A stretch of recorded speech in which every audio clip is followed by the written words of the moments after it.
Sumainyo ang Panginoon. Ang mabuting balita ng Panginoon ayon kay San Lucas.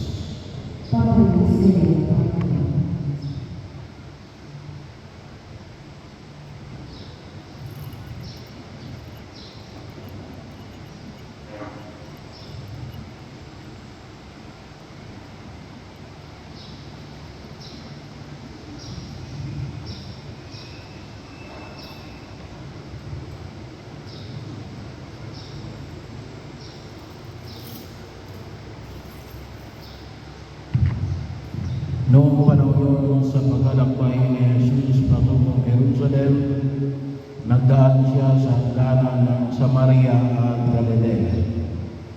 Nang papasok na siya sa isang nayon, siya'y dinalubong ng 10 ketongin.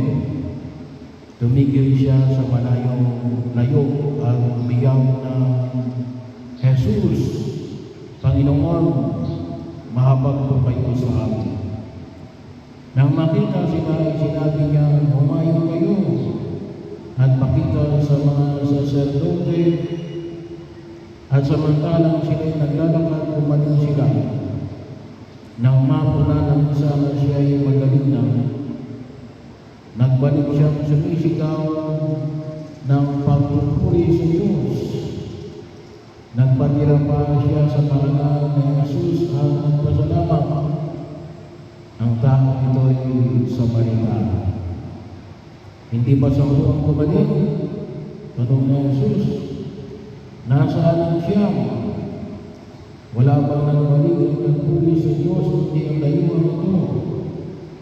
Sinabi ni Jesus sa kanya, "Tumindig ka, lumayo sa iyong lakad. Pinagaling ka dahil sa iyong pananalig."